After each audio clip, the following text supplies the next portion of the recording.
Siyempre, nandito na naman ako at ito, basahin natin ang sinabi ni Congressman Adyong. Sabi niya rito, let evidence speak. If there is none, then stop harassing people in the court of public opinion. He said, our country deserves sober debate, not sarsuela. Walang kasinungalingan, walang bulahan. Anyway guys, nasabi niya ang salitang ito sapagkat alam naman natin at hindi ko na pa kailangan mag-post pa, no? Hindi ko na kailangan i-post pa itong mga pinagsasabi ni Mangga. About dito, syempre, kaila Congressman Martin sa Blue Ribbon Committee, na sinasabi niya, bakit daw si Romualdez, hindi iniimbestagahan na ganyan. Kumbaga, ang dami niyang mga inarte at mga pinagsasasabi, mga puna, nitong si Mangga. Siyempre, ganyan talaga pag nabubulok. Pero sinoplak-soplak siya ni Ping Lacson, di ba nga? So, maliwanag ang sinabi ni Ping Lacson na, paano mo namang iimbestigahan? Paano mo namang ididiin kung wala namang ebidensya? Yung kaisa-isa nilang testigong si Gutesa, nawawala pa. Tapos nambibintang pa sila. Na kesyo, tinakot na raw ng administrasyon, tinakot na ni Lacson, at kung ano-anong mga kwento. In short, itong si Mangga, itong mga ebidensya laban kay Martin Romualdez ay puro chismis. Di ba ga? Puro sarsuela. Sabi nga ni Congressman Ortega, di ba? Maglabas kayo ng ebidensya. Demanda ninyo. Labas kayo ng ebidensya, para makita natin, hindi yan puro kayo chismis. Isipin mo, paniniwalaan nyo ba naman si Gutesa? Isang beses lang na pumunta sa Senado, tapos ayaw nang pumunta uli. Tapos napatunayan pa na fake ang kanyang mga affidavit. Tapos yun lang, wala nang iba. Tapos yung pinagsasabi nitong si na hindi naman under oath, si Saldiño. Di ba puro kapalpakan? Kaya itong si Mangga, wala tong ibang alam kundi chismis. So, tapos siya daw ay tinatarget. Tinatarget daw, bakit daw magalit sa kanya si Lacson, no? Ang ub-ub lang, no? Hindi ko galit sa'yo si Lacson, Mangga. Talaga lang medyo may pagkaanga ka. Anong galit sa'yo? Ikaw nga itong maraming chismis na pinagagagawa, binabalik lang sa'yo yung chismis mo. Tapos nagmamalinis ka pa. Ikaw rin, kumbaga, nagmamalinis ka na wala kang insertion, meron ka namang insertion. Ngayon, sasabihin mo, wishlist. Pare-pareho naman kayong wishlist yun. Kaya problema kasi sa'yo, alam mo palang wishlist. Wishlist din naman ng iba yun.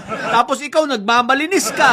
Tapos tinitira mo sila, pinapalabas mo na yung iba, may insertion. Ano palang tawag sa'yo? Pare-parehas naman kayo. Kung wishlist yung sa'yo, wishlist din yung sa kanila, Ngayon, bigla ka nagmamalinis. Sasabihin mo, wala kayong natanggap ni Robin. Si Robin at si Bongo. Tigil-tigil lang kasi yan, chismis. Pag may ebidensya, ilabas na lang, idemanda. Para tapos ang usap. Ang dami pang kwento Ang tagal nyo na nag-chismis na, ilang taon na, di ba? Ilang taon ka na bang galit kay Congressman Martin? Ang tagal na! Pero hanggang ngayon, wala ka namang mailabas na ebidensya. Hanggang ngayon, chismis. Wala kang pinagkaiba kay Mayor Magaling. Si Mayor Magaling yun. Ibang klase yun. Di ko alam kung hari o reyna ng chismoso yun. Si Mayor Magaling. Di ba ga? Pati nga yung kita mo, basta pagdating sa mga Duterte, umiiwas siya. Pag mga investigasyon at madadawit na ang Duterte, iwas-iwas. Pero pag chismisan patungkol kay BBM at kay Martin Romualdez at sa mga kaalyado ng administrasyon, matik yan. Talagang Christopher Min niya. Kaya tama rito si Congressman Adyong, ha? So, tigil-tigilan mo yan ba? Kasi kayo, ang gusto ninyo, yun, tama, public opinion. Na i-judge hindi lang si Congressman Martin, pati yung iba pa, na mga kaalyado ng Pangulo, even ang Pangulo, sa public opinion. Kaya panay lang ang paninira ninyo. Kaya ang problema, kakaunti na kayo. May naniniwala pa ba rito kay Mangga bukod sa mga didilis? Lagay ko didilis na.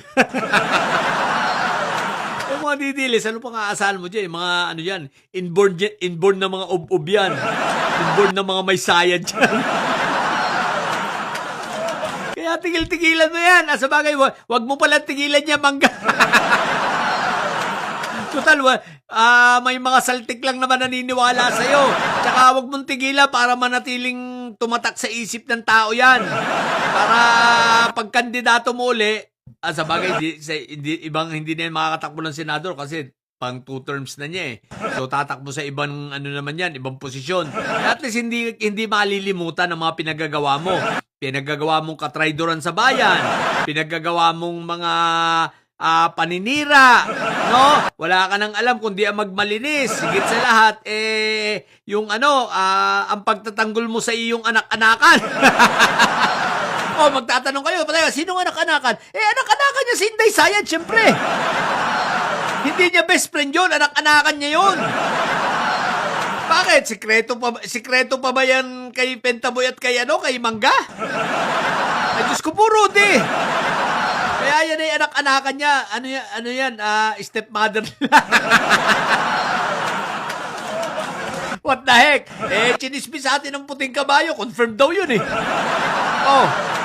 Sabi nila, confirmed daw yun. Sabi ng puting kabayo, ha? Kaya anak-anakan niya.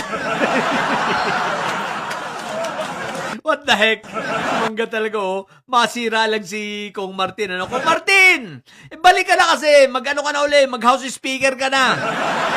Nang para itong si Sayad, lalong umiyak. Kasi sa tuwing, alam nyo guys, pag naging house speaker uli ito si Kong Martin, ang lakas ng iyak ni Sayad, hindi lang ni Sayad, pati ito si Mangga.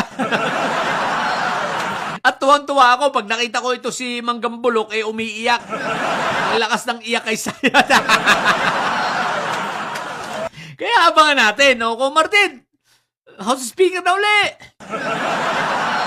Tingnan lang natin. Pag kinuditan nitong sila GMA na, itong si Boji D, Kung Martin, magpaiyak ka uli. So, yun lang. Sa mga, bobong didilis yan at mga may sayad, ang tatay nyo ay karton. At dahil ang tatay nyo ay karton, matili kayo mga bobo at may sayad sapagkat ang may sayad ay laging high blood.